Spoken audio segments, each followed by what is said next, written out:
In a small town nestled at the edge of a dark looming forest, there lived three brothers, Joseph, Martin, and Pat. Joseph, the eldest, was known for his brooding nature and piercing gaze. Martin, fair and fearless, was Joseph's closest friend and confidant. Pat, the youngest, was a timid soul with striking good looks that belied his fragile spirit. One fateful night, as the moon hung low and heavy in the sky, Joseph suggested they explore the abandoned mansion that stood at the heart of the woods. Martin, always up for an adventure, eagerly agreed. Pat, however, trembled at the mere thought of entering those cursed grounds. As they approached the decaying structure, shadows seemed to dance and whisper around them. The air grew thick with an otherworldly presence, and Pat's whimpers echoed in the eerie silence. Joseph pushed open the creaking door, revealing a world frozen in time, covered in cobwebs and decay. Room by room, they ventured deeper into the mansion's depths. Martin's bravado began to waver as strange noises emanated from the walls. Pat clung to his brothers, his eyes wide with terror. Joseph, however, seemed oddly at ease, as if drawn by an unseen force. In the attic, they discovered an ancient mirror, its surface clouded with age. As Joseph gazed into its depths, his reflection began to twist and contort. Martin and Pat watched in horror as their brother's eyes grew dark and empty, a sinister smile spreading across his face. Suddenly, Joseph's laughter filled the room, a chilling sound that seemed to come from another world. He spoke of whispers in the dark, of secrets hidden within the mansion's walls. His voice, once familiar, now dripped with malice and otherworldly knowledge. Martin, his fearlessness shattered, grabbed Pat's hand and ran. They fled through the winding corridors, the sound of Joseph's unnatural laughter echoing behind them. As they burst through the front door, they realized with dread that the forest had changed. The trees seemed to lean in, their branches reaching out like gnarled fingers. Days passed, and Joseph never returned from the mansion. The townsfolk whispered tales of shadows seen in the windows, of unearthly screams carried on the wind. Martin and Pat, forever changed by that night, spoke of a darkness that had consumed their brother, of a presence that had been waiting in that mirror for countless years. As weeks turned to months, Pat's nightmares grew worse. He spoke of Joseph visiting him in his dreams, urging him to return to the mansion. Martin, determined to protect his younger brother, decided they must confront whatever evil had taken root in their family. On a moonless night, Martin and Pat steeled themselves and returned to the mansion. The air crackled with an unseen energy as they crossed the threshold.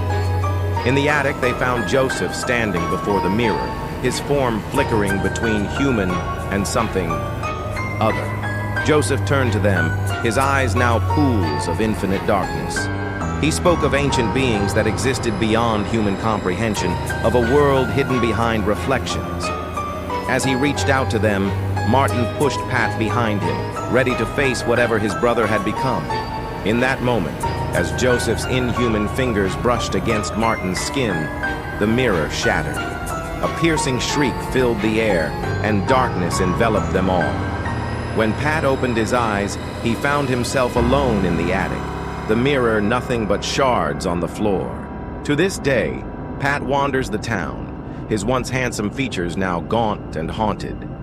He speaks of brothers lost to the mirror's embrace, of whispers that still call to him in the night.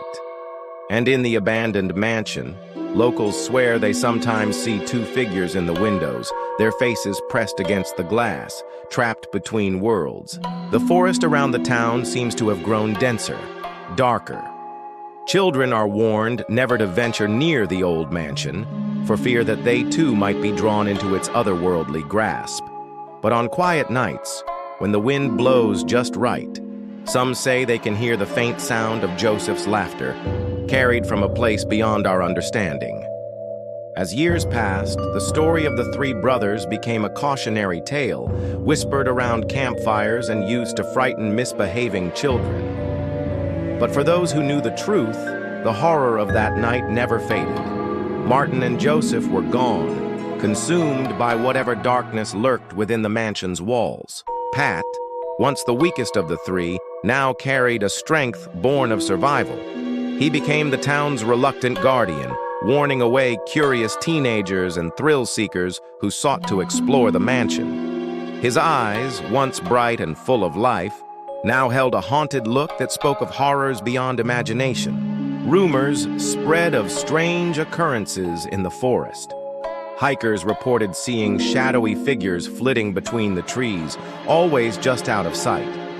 Some claimed to hear whispers on the wind, calling them deeper into the woods.